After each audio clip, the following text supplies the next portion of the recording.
Здрасти. Абе, той Мишо бирата ми се обади сега пак.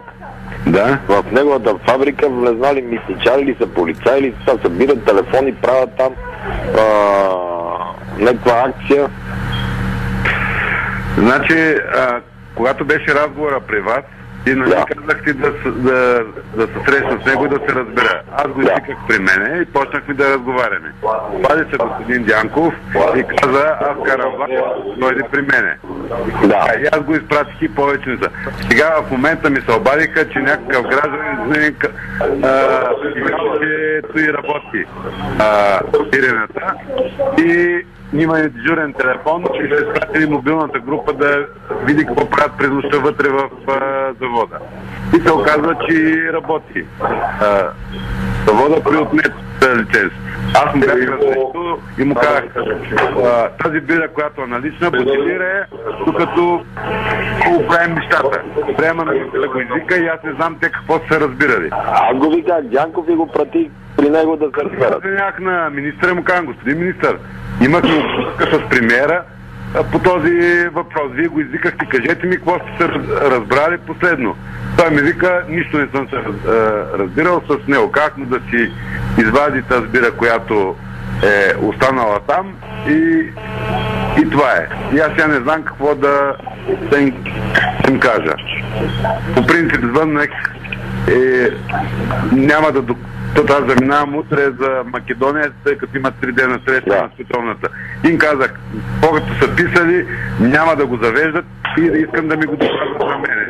И за да мога да разговарям с вас и да видим какво ще... Значи прибира ги оттам, нали поехме ангажимент да не... Да, обаче работим в различни посоки. Аз правя едно, министъра... Не, аз го виках и му казах и точно това съм казал. Затова кой е пратил групата там? Ами, то е станало по обаждане... Добре, обади се, изведи ги оттам и като се видим, ще го говорим. Защото ако ги заведат, той няма види лиценз. Да, и това да се направи в момента. Аз това казах, материалите да бъдат на моето бюро и няма да се прави нищо, докато не се върнат да взема решение по въпроса. Добре, ако трябва обади му се, и му кажи какво сме се разбрали, защото там поех ангажимент и аз не съм Първанов. Като съм обещал, че няма го закачам, няма го закачам. Разбрано, сега ще звъна на министъра и ще му кажа... Кажи му на министър. Значи, звъни му на министъра ти, кажи му какво съм казал и същото и на Мишо му се обади и му го кажи. Добре, разбрано. Айде.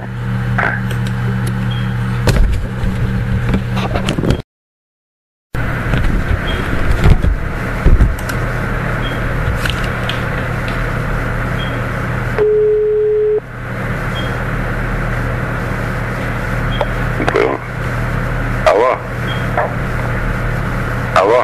Чувам. Тони, звъня ми премиера, то съм Мишо звъннал. Така? И казвам, аз какво ти казах на тебе, аз не съм Първанов, аз като съм пъл ангажимент към един човек. Изтигли хората, викам аз, извикай Мишо утре и се разбирайте. Викам, какво се разбирам? Той се разбира от министъра. Аз заминавам, викам утре за Македония. Всичко, което са правили като протоколи, вика, докато се върнеш, няма да не се завежда нищо и тогава ще разговарям. И звъни и се обади на министъра, съм казал се. Викам, сега ще му звънна, но ако не ми дигди. Ами, значи, аз съм говорил с Володя, той е изпратил човека от последващ контрол, който живее на Враца. Враца и Мездра, знаете, че е близко. Който да отиде на място, това е човека, който е запечатал нещата в 6 часа вчера. И чакам обаждане обратно, за да ми каже действително какво е състоянието. И в момента още нямам обаждане. Сега ще звъна на Володя да го питам ясно ли е вече за какво става въпрос. Така, и каквото има ти го донесат пред тебе, го дръж пред тебе и като се върна. Добре. Трябва да ще ходим четвъртък при... Ти ще ходим при министър, по премиери да кажат какво да такова, защото един вика едно, другия вика друго. Разбрах. Добре. Знам, че той ще го изтълкува, защото каза аз на тебе, какво ти казах? Аз съм поел един път ангажимент и не съм като премиера, като президента да се отмятам. Разбрах, добре. Сега ще го направя. просто да не заведат, защото вече няма да могат да нищо да се направи и Мишо ще му каже, те нарочно го правят. Той предния път, като идва на асансьора, казва, аз съм се разбирал с всички власти, мек съм си плащал и сега съм изненадан, защо така се процедират с мене. И ще каже, защото нека да си я плащал на предишния. Ами хубаво, ма това е тема на тук разговор. Това няма. Резултатът ще бъде кофти. Разбрах. Нека да бъдат при тези материали, ще се вземе отношение, ще го умуваме, ще го мислим.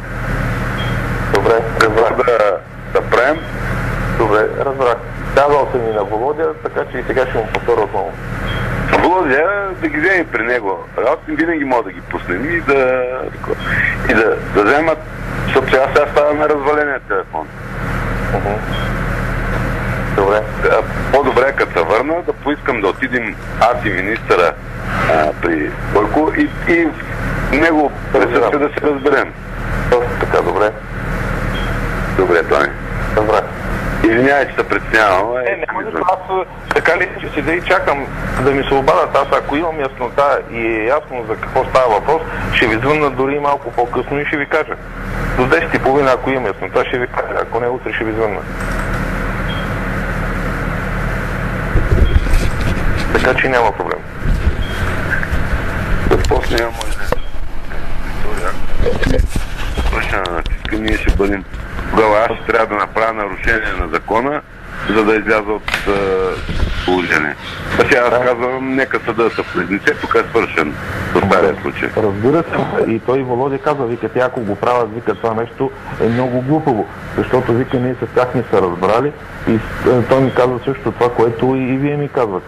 И вика, и в края на работния ден, нашия човек, вика, запечатва, след което, вика, те искаха от мен във вторник да им разреша да работят и нощна смяна, за да могат да приключат. И аз, вика, щях да им разреша за сега вторник, който идва. Така че, вика, аз не виждам защо, вика, постъпват по този начин. И аз му нямам телефона на този Мишо. Аз също му нямам телефона, ама според мен такъв е този нещастник, ще му звъним и сега по телефона. И аз това искам да му кажа. При условие, че са му дали карбланш и до вторник и се отнасяме с него, защо всякакво прави в нощите и в завода. Добре, аз ще намеря телефон. Добре. То той ми каза да му звънна, аз как да му кажа, че нямам телефон и не съм имал никога. Добре, аз ще видя дали Володя му има някакъв телефон. Добре. Добре, сега ще ви. И ще ви звънна. Добре. Добре.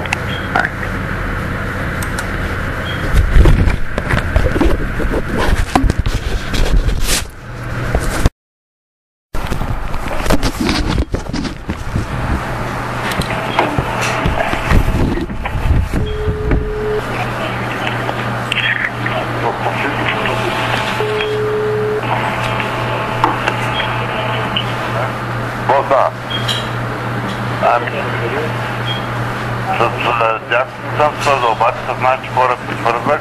Да. И се разбрах. Добре. Казах материалите да бъдат при този Странджев и на него му се обадих. Добре. И... Добре, утре да има проблеми. В принцип, налог, шефа на мисията му е разрешил, даже му казал във вторник, че работи и през нощта, за да си свърши. Сега просто не ми е ясно защо отишъл целта нощта вътре да прави впечатление, но така се е решил. Окей, добре. Ще решим нещата. Добре. Ай.